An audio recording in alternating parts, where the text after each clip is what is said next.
What is going on, everybody? Welcome back to another episode of Explain. My goal here is to educate and remind you why being a gearhead is the greatest hobby in the world, but more importantly, I want to inspire you to build your automotive dreams. In this episode, we are covering Superchargers versus Turbochargers, one of the greatest debates of all time. So let's dive right into it and cue the intro.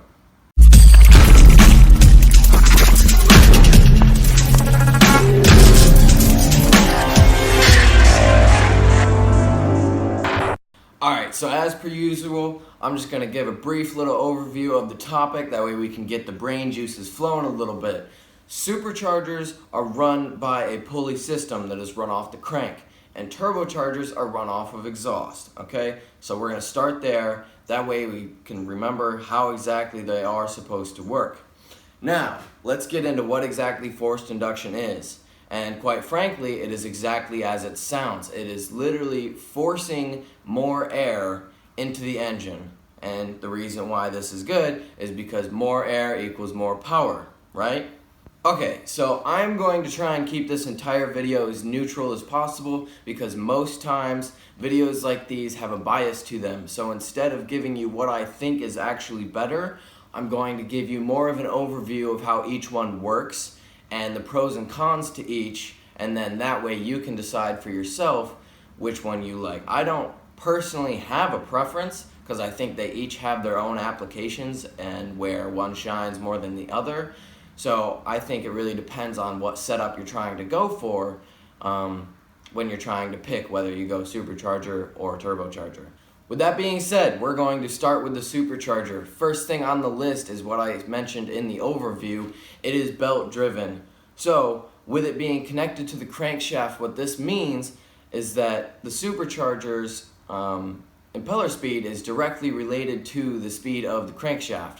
So as the RPMs go up of our engine, also the impeller speed increases. Or in more basic terms, as the engine spins, the supercharger spins, right? Alright, so now we're going to get into the power delivery of superchargers, right? So superchargers generally have more of a linear power band, and that is because of the belt-driven system and how they're connected to the crankshaft. So as the RPMs go up, the impeller spins faster, which is your boost. So the boost pressure of a supercharger is directly related to how far you're pressing your foot down on the gas pedal, right? And now, moving off of that, we get into how superchargers create their boost pressure, or how you get higher boost pressure, right, with a supercharger. And that is all based off of your pulley size. So, the smaller your pulley is, the quicker the pulley spins around its whole system, which means it spins the impeller quicker, which builds more boost. So that is how a supercharger setup will build boost. It is all based off of the size of your pulley system. And moving forward from there, don't get the misconception that you can just keep throwing smaller pulleys on there.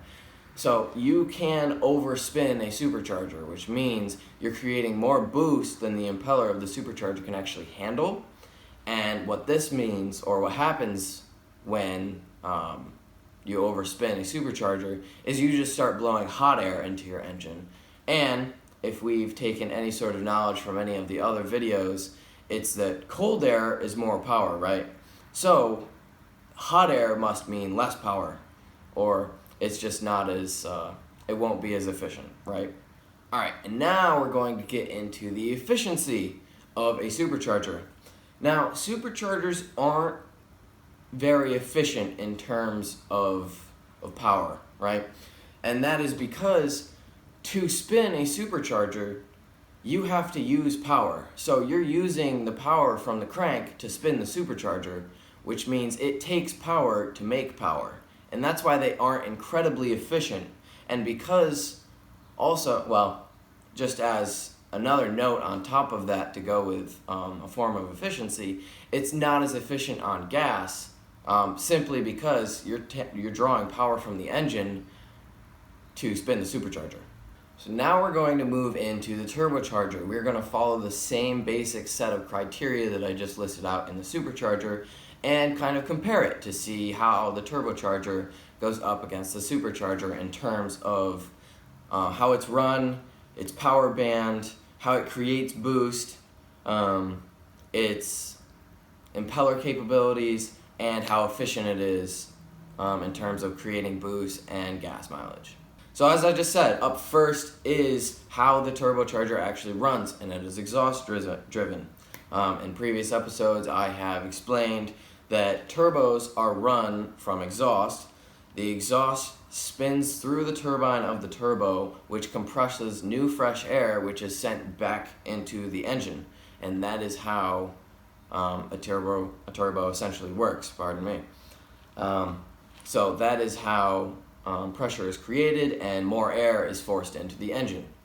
So now we're going to get into the power band of a turbocharger. As I mentioned in the supercharger, that power band was very linear. But for a turbocharger, it's more of an S-curve, right? So I don't know if you're going to be able to see this, but it gets one of these, right? You know, you hit a point where you're in the RPMs and then your turbo builds boost. I explained this better in the episode, I believe it's what is turbo lag. I will link that down in the description. But as I was saying, the power band is more of an S-curve instead of linear because it takes exhaust to drive the impeller, and with the impeller being a certain weight, the exhaust needs to have enough momentum to start moving that impeller to build boost. So it takes some time to kick in, which is what people know as turbo lag. But once that kicks in and you build that boost, then the power comes through and air is shoved into the engine, creating more power. Now, what determines your boost pressure within a turbocharged system? That is your wastegate. So wastegate is not as complicated as a lot of people like to think it is. It's relatively simple. So there's a spring within a wastegate, and that spring is what's going to determine your capability for boost. So basically the maximum amount of pressure or boost pressure that you can run is double your wastegate spring pressure. So let's say I have a 10 psi spring in my wastegate. That means the maximum amount of pressure that I can run in that turbo system with that wastegate spring is 20 pounds of boost. However, that spring also determines the lowest amount of boost you can run. So with that 10 psi spring, I can at minimum run 10 psi of boost. So with the ability to change out springs and tune within a certain range, your boost pressure is a little bit more tunable on a turbocharged setup than a supercharged setup. So now we're going to get into the boost capabilities of turbos. As I mentioned in superchargers, they can be overspun if you throw too much boost at them. However, turbos have a much higher capacity, or their impellers have a much higher ability to spin. And this is because they aren't driven by the crank like a supercharger is. They're actually just driven off of exhaust and are a free spinning system. And since it's a free spinning system, it allows far more boost and can spin at a much higher RPM. Now we'll get into our last category, which is its efficiency. And because it is not drawing power from the engine, or the crank for that matter, in terms of the supercharger, and it's just taking waste exhaust, it's far more efficient in terms of how it can create boost. You don't need power to create the power, you just have to have exhaust flow.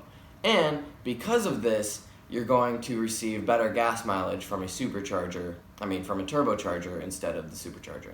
So now that those categories have been covered and we've kind of broken down how superchargers and turbochargers work in terms of how they create boost and their efficiency and how exactly they run, there's a lot more to supercharging or turbocharging an engine and which one you should choose. A lot of it comes down to preference and your application. So first preference that a lot of people talk about is the sound. So superchargers have very intoxicating sound. That whine is just, all boost is intoxicating, to be honest. Come on, we all know that. But superchargers have have the whine, and then the blow-off valve is generally a longer release of pressure. Whereas turbochargers, you hear more of the spool sound and you get a quick release of pressure. So a lot of people can generally determine, as long as it's not like a track application or something, they determine which one they want based off the sound they're going for, which is a big preference when it comes to choosing superchargers versus turbochargers. After that, application is a really big one, so knowing what the purpose of your build is going to be really important when picking turbocharger versus supercharger. So this is where the thought of the power band comes in into play. So in superchargers, it's more of a linear power band, whereas turbochargers, you have more of that lag and that S-curve power band.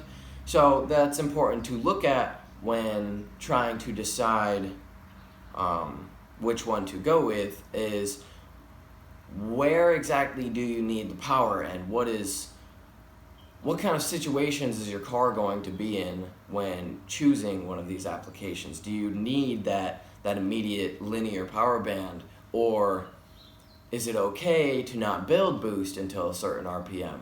So that's something to look at when trying to figure out which one you are choosing. And lastly, we are going to talk about power goals. So, and maybe some people are going to disagree with me on this, and somebody's probably going to quote some crazy drag car that's running a supercharged setup and tell me how they can make stupid power. But in general, what are your power goals? Because turbochargers, as we mentioned, have a higher capability for boost, and which means that there is generally a higher capability for power. All right, so are you trying to run a power that will be more efficient for you to run a turbo setup versus a supercharged setup? That's something to look at. Don't hate on me down in the comments, because I think that turbochargers in general have more capability to run higher power, right? Yes, you can spend many thousands of dollars to get a supercharged setup to run ridiculously high power. It happens all the time. A lot of the pro street cars do run superchargers, and yes, they can create very large amounts of power. But for us general car enthusiasts here who are not building pro street drag racing cars or top fuel dragsters or anything of that sort, and we're just out here trying to build a cool car you can take to car shows and enjoy and drive around, power goals generally are going to be achieved a little bit easier and generally for a little bit less money with a turbocharged setup.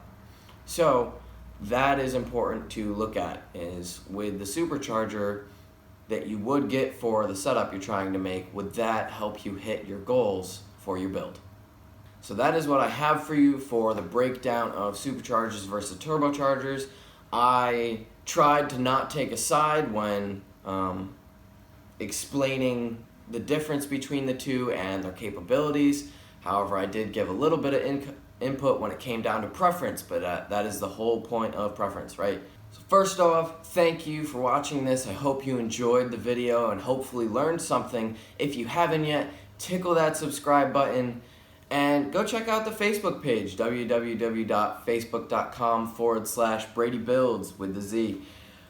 Lastly, leave me a comment down at the bottom of this video which application you think is better for overall daily driving, turbo setup or supercharger. Let me know. Have a good one, guys.